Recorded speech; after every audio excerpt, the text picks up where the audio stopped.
about this feeling, baby, we're invincible. Hi guys, and welcome back to another episode of Rebuilding Notts County. As always, drop a like on the video, that would be tremendous. Now, today we're starting on the page of Jose Antonio Martin, who you might be thinking, he's on loan, he's on trial here. He looks excellent. Yeah, this was going to be our new goalkeeper. I thought, finally, we found a guy. He's better than Luke McGee now, and he's got mad potential for growth in future, and I thought this is the perfect one. Contract up at the end of the season, we can get him on a free transfer from Real Madrid, and everything was beautiful.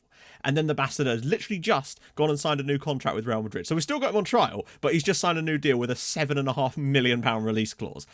So that's really screwed us, because I was putting all my eggs in the basket of getting this guy, and then we'd be just glorious, because I think he looks excellent. There's still some downsides, but he had way more room to improve. He was already better than him with bags of potential to improve, and I'm gutted, I've got to say. We had a lot of talk about the nicknames for my man, Costel Troffin, or Troffin. Lots of talk of Truffles. We had Troffin equals Truffles. We had some brilliant suggestions. That was generally the route that a lot of them went down, was chocolate truffles, the Trufflester, the Trufflemeister, and so on and so forth. I mean, he is Romanian, so maybe the Count, Sir Millington, and Count Troffin. Well, how about Count Truffles? Because I think Count Truffles might be the perfect nickname for old Costel. And he sounds like a character you'd have on a cereal box, doesn't he? Did you have a 6'7" striker? What happened to that lad? That lad is Mehmed Čujić, who has been out on loan at, I think, Borat's? No, I can't actually remember, but I'm going to show you him because it just gets better with him. Because you'll know, yeah, he's out on loan at Borat's Banja Luka over in Bosnia, and he's doing all right over there, got to say. 9 goals, 5 assists, 4 red cards. He's been sent off 4 times in 20 matches, and for every 2 goals he scores, he gets a red card. The guy is I don't know why as well, his aggression's only 8. I would like someone let me know, what the hell has Mehmed Čujić been getting up to over in Bosnia to get himself sent off 4 times? I'd be interested to know what you guys think. What has happened to Bucalosi? Detective Okonkwo is on the case. Well, I actually don't know. I'll leave that up to you. What has happened to Corey Bucalosi? Because he ain't here anymore. In an attempt to help people forget about hold your gun, capybara, it actually says cut the wire. No, it doesn't. And your name suggests that you should not be trusted. OMG, get Arnie from Slovatsko. Well, you're in for a treat, because that's exactly what I've gone done. Gabriel Arnold, or as you guys have called him, Arnie, which I really do enjoy quite a lot, is joining us at the end of the season from FC Slovatsko. Free transfer, but there is compensation due to the contract situation, so he's actually going to cost us £50,000. But I've got to be honest, I think £50,000 is a bloody steal for this guy. He has got a mercenary personality, but we'll get him in tutoring in the mentorship straight away, and we should be okay. 17 finishing, 11 composure. I like that a lot. Not amazing dribbling, but good first touch. His passing is okay, decent technique off the ball. He's not a very good leader, but I think this guy might have something for us, just to add to our quality in the striking areas, with the likes of Troffin. I wonder why Troffan's not showing up there. Oh, there he is, of course. That's a bit weird. We've got a lot of options in those areas now, so I'm pleased with that. And the fact is, for 50k, I couldn't really say no, because a few players have joined us, so I'm going to show you those guys now. Vladislav Nekrashevic has joined us, 6'2" Belarusian centre-back, just to add a little bit of depth there. Eliran Bukbut has also joined us, but unfortunately is carrying an injury that he came with, so we haven't actually had a chance to use him yet. This lad, Ailton, has joined us. He's Polish, but he's not Polish. He's joined us for £4,000. I thought, to get this guy for £4,000 from a really, really low league Polish team, I couldn't really say no to that deal, so he joined us as well. And last but not least, this is Radislav Mijic, who's joined us to be a backup player to Egil Hermansson. And it's cost us 500 grand in total, in the full deal with all the installments and whatnot. That's how much it will cost. But I thought this was a really solid piece of business for us, just because he's got that kind of dynamism that we want from that kind of player. Professional personality. I think he's an excellent understudy for Hermansson, and we now actually have some cover in that role, and that's an incredibly pleasing aspect for me. Great balance, determination, good at tackling. Marking's not too bad either. There's a lot of things I like about this guy. Good position. Teamwork's a little bit low. Work rate isn't amazing, but still, I think he's a reasonably solid player. Comes in from Red Star, my boys. Just a quick one on the off-camera matches. Unfortunately, we drew against Swansea, and hey, look at that. They scored their only shot on target. That's frustrating. Thankfully, Count Truffles was able to bail us out later in the match in the 67th minute. But I have to show you the goal, because this is ridiculous. So, watch this. Curtis Jones is played into the channel here. He's going to eventually cut inside and take a shot, which is, reasonable. Eventually, the goalkeeper makes a stop. The ball then bounces away. Troffin has the save. Goalkeeper's getting hit in the face with the ball. Ron Coates then gets there. Back across, keeper then bails it out again, and Count Truffles is able to put it in at the 4th time of asking. It was one of those games where it genuinely felt like we were not allowed to score. And the only reason we managed to score that was because the keeper was quite literally incapacitated by the 4th attempt at goal. I couldn't believe that he made 3 consecutive saves like that. Blew my mind. But then on the plus side, we played Stoke in the FA Cup. And, oh, there you go. Count Truffles. Another goal for him, sending us through. He's finally finding a few more goals now, and it is pleasing. A couple more to add to him. He got the equaliser against Swansea and the winner against Premier League Stoke. So that's our second Premier League team we've knocked out of cups this year. It's good to get through because the board wanted 4th round and we're now there. I think we've been drawn against someone that, actually don't know, can't remember who we were drawn against in the cup, to be honest. That was on Friday. It's now Monday playing this. So the draw against Swansea in the league was frustrating, but at least we got a good result in the cup. Still, it's a frustrating time for us right now. We're just not quite getting the rub of the green in some games, unfortunately, and I think that could cost us come the end of the season. And also, I thought we'd have a new goalkeeper by now, in all honesty. Still got the rest of the window to look for one, but I thought I had that deal. I thought that was the one. That could be the guy, but unfortunately it was not to be. I mean, it still isn't the end of the world. We're still sitting 3rd in the league, only 2 points off the automatic spots there, because Reading have now lost 4 of their last 5, and Fulham have now stretched their legs at the top of the league. QPR have fallen away a little bit as well. Leeds United have they're not lost in their last 5, but they've only won 2 of them, so only 8 points in the last 5 matches. We've only won 1 of our last 5, so we really do need to step that up. But that, I guess there's something to be said for that. But you can see the likes of Millwall, Birmingham City, West Brom all starting to gain a lot of points all of a sudden as Rotherham fall away. Fulham are really starting to stretch their legs at the top, but at least Reading haven't exactly gone out of sight. They've dropped even more points than we have lately. So it's getting incredibly tight in there, but the point is automatics are still very much on the cards. Booty's 12 assists, best average rating in the league, but Jack Byrne of Reading is starting to catch him now, so we'll have to see. And today we play Hull City. At home against Hull, this needs to be a win. Reading are playing Nottingham Forest, so you'd feel like they're probably going to win as well. It's all up for grabs. It's going to be an exciting final 20 games of the season, that much I know. But, you know, some players are ineligible, of course. Tyrese Campbell is out injured. Then again, you know, Count Truffles would be starting up front anyway. So, we do have, for the most part, a fairly strong lineup available. Obviously, I rested a few players around for the Stoke match, so I'll just do this now. Swap that around a little bit. So, Count Truffles, Jones, Coates. Obviously, we want these 2 flipped over as well. I don't know why I always want them the other way around. Nico Williams is now available properly. It's weird. He had his most consistent spell when he was actually nursing an injury. It's like it wouldn't let him have another injury. Walker, Akinola and Hughes, and McGee, unfortunately. Hilariously, Walker is actually wanted by Premier League sides, and we had a bid of like £4 million for him, and I know I probably could accept it, but the last thing we want is to only have Brandon Fleming to rely on. On the bench, Lennon, Fjordov Lervik, Dewsbury Hall, Guberinic, O'Shea, Ricky Griffiths and Mamakon Oz. That's not happening. We'll bring Fuster back into the lineup there. The question is whether I actually start Martin Payton over Walker, because Payton did all right against Stoke in the cup. He actually got the assist for Costel Troffan's goal, but he is a bit more tired as a result of that. So I think we'll just go with what we got for now, and hopefully we can finally get back to it. But we've got a lot more of the players that we want back in the team. So that should definitely help us. Coates's back, Booty's back. It's all looking a bit more jolly. And hello, the Truffles man is... Oh, what a chance that was. Straight into the game and nearly gets us in front immediately. But so far, it's been all us, which is what we want. Morris, Booty gets this. Coates is in acres of space. He's good to shoot, of course. And a good save by Long. I mean, it was a tight angle for Coatesy, but again, he's getting in other positions to have the chances. And I can't really fault him for that, at least. Booty the whip one. I think this is probably going to be a shot, though, from Regan Booty. He hasn't scored a direct free kick for a while, and he still hasn't. Chance creation is looking good for us so far, which is positive. Booty's ball. Hughes flicks it on an Akin. Oh, God. I mean, defensively, excellent. I can't believe Akinola missed that. It was a sitter. Sam Hughes has put that on a plate for him, and somehow he's headed it over the crossbar. That should have been 1-0 to us, and with Reading winning 2-0 comfortably, we need to get going here. Like, I feel like more of the same in the second half will be excellent for us and should hopefully do enough. But we're doing saying all the right things defensively, but not from an attacking perspective. And Hughes again! Oh, and he's at the crossbar. Walker. Hermanson. Oh, he's been absolutely scythed down. That's going to be a red here, I think, for Elia. And it is. Right, okay. Chance now for us. We're going to go attacking because we've got no excuse for not winning this match now.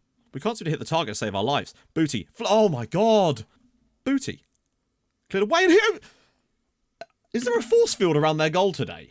I actually cannot believe that it's going to be yet another game like this. I don't know what we can do nothing more defensively in these matches, but they just seem to be incapable of putting the ball in the net. Into the channel. Lowry. Well played, Walker. Get that ball through for someone. Please. Not what we really wanted there, but Ron Coates could at least hopefully... Oh, he's won us a corner. If nothing else, we now have a corner. Late winner very much required here, guys. This is a must-win game. Hughes! I don't know what you can do, really, from a tactical perspective. Like, they're not taking the chances. That's 2 matches now against Swansea and Hull, in which we've created 7 chances in that one, 8 in the other. 15 chances has yielded 1 goal. and we've conceded from the only shot on target in those 2 matches. That's just, I don't know what more I can say about that. Regan Booty, once again, man of the match. But for, like, just seriously? Ah, dear. Right. To be fair, 4 shots on target is pitiful out of that. That's shocking. I don't know what to do. They just refuse to... Moving on. Right, we're back. That was a very long off-camera period, even though it was in between, because it just took so long to process. I'm guessing it's January. However, I have sold 2 players this week, one of which you'll be very pleased about.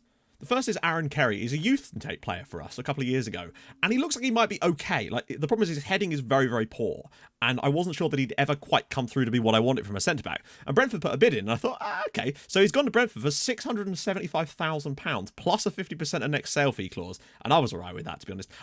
Plus, it's our way. I feel like we've mugged Brentford off with that kind of money, to be honest. And they're kind of like the new rivals in this save, to be honest. Knocking us out in the playoffs, stealing Paul Keeble. I won't forget that, Paul. He's a traitor to his team, and now we've sold them. I don't think are particularly, like, there's some things to like about this guy. I think he'd be fine, but he's not going to be long-term great for us, so that's why I was happy to cash in for that kind of money. Oh yeah, and I sold Luke McGee to West Brom. They put a bid in, and I was like, you know what, screw it. The level of hatred, this guy has just made so many mistakes for us. £325,000. It gets his wages off of our bill. We'll put Stephen Lennon in goal, because at the end of the day, he's not done any worse than McGee, and to be honest, I don't think he's not that much worse than McGee right now, so McGee just, I don't know, some goalkeepers just don't click with us, and he certainly was one of them. I know that there's the star difference and all that, but to be honest, I just don't think it makes any difference. The amount of mistakes this guy makes is insane. Like, the fact that we've only conceded 1 shot on target in our last 2 league games and it went in the bloody net is just mental. And we've now got a bit more money to play with, so if I do find a goalkeeper within the next sort of 10 to 12 days, then I've got £1 million that I could potentially spend on him. So that's not the end of the world. We're getting constant bids for Sean Lancaster, of course, but I'm just auto-rejecting all of them. So that's all right. We've got a bit of money that I could maybe play around with to find a decent keeper, and I'm all right with that. So, Cardiff City, away from home, Vincenzo Montella's Cardiff City. We have to be winning this one. They are bottom, or not quite bottom of the league, struggling like mad. This is a must-win game. I'm still prepared to continue on with my man Costel up top, because I don't really know what else to do. Campbell's, I think he's still nursing a knock, but like, his form has dropped off a cliff, and I can't really afford that.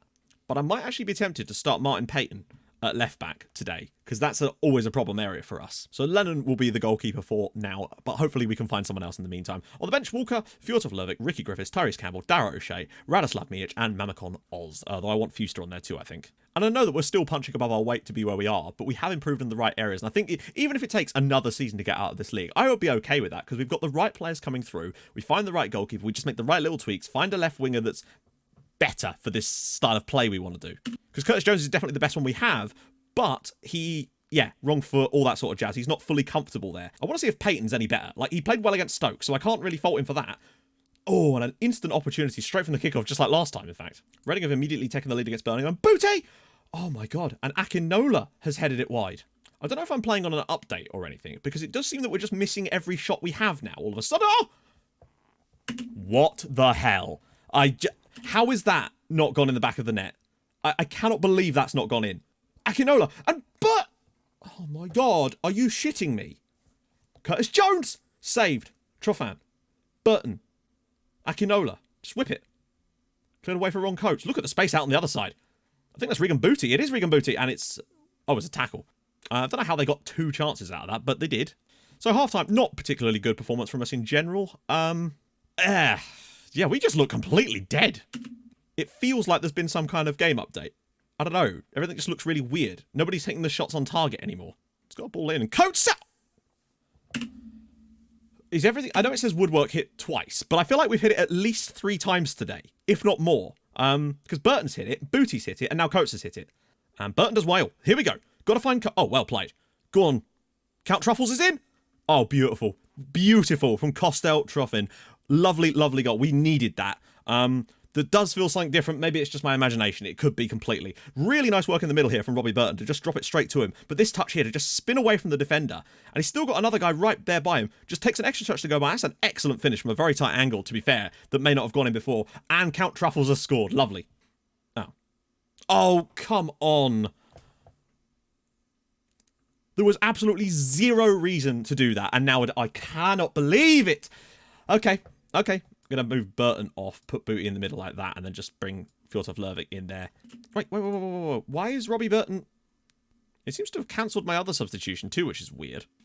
I think it'd be very unlikely for us to hang on, but we will see. This has been our worst performance out of our last 3 league matches, which is hilarious because it's the one we're actually winning. Ricky Griffiths skates through a few. He's got Count Truffles in the middle. Oh, wow, played. Costel Troffin makes it 2-0. Ricky Griffiths, that is the job that Ron Coates just seems incapable of doing. And I think it's because Griffiths has actually got slightly better crossing.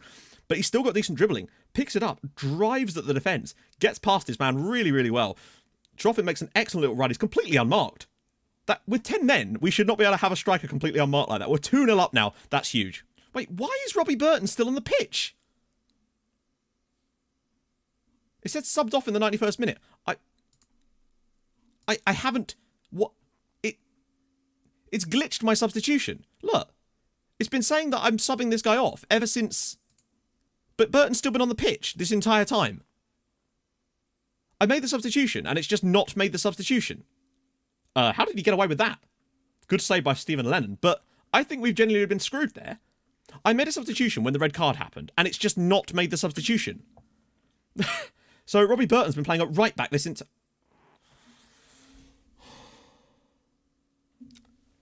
Okay, sure. So Robbie Burton's been playing at right back for the entire second half, essentially. Oh my god. I understand he's not as good in some areas, so we can't really complain too much at him, but Jesus. Just clips one over the top. Count Truffles is in.